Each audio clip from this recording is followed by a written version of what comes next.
पीछे घुमाई जन सही निशाना लगाए राजा धीरे से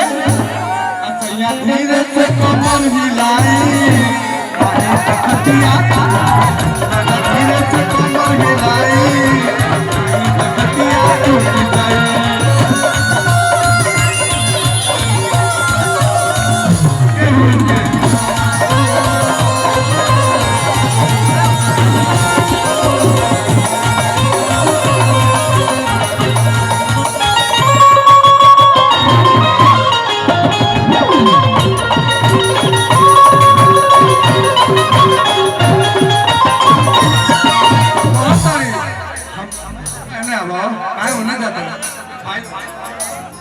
हमरा बुझात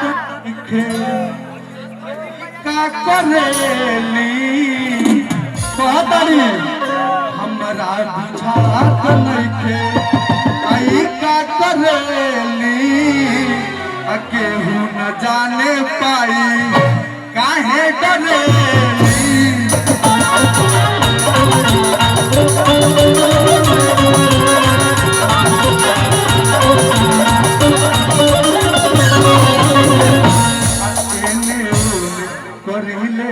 सैया जी जोड़ लगाई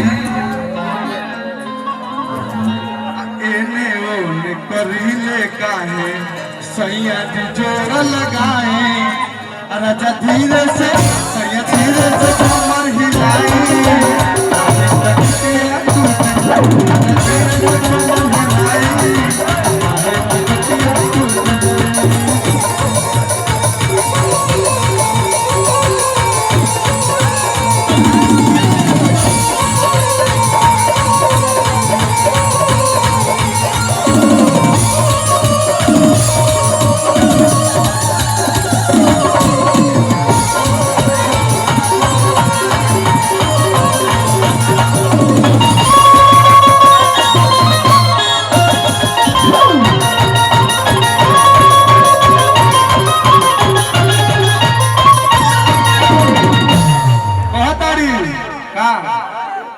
कहतरी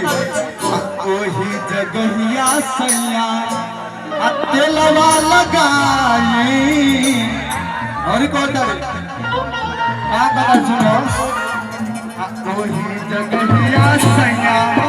तेलवा लगाई मूर्छा छुड़ाई दी काला खुल जाई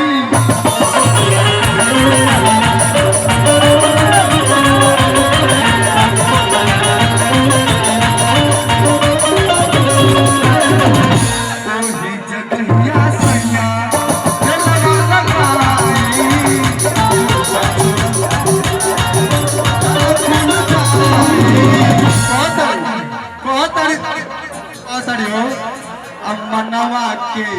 बलमुजी अखिर तनी मनाए भैया जल्दी भैया तोरे के मनवा के बलमुजी अखिर तनी मनाए राजा धीरे से सैया धीरे से कमर हिलाई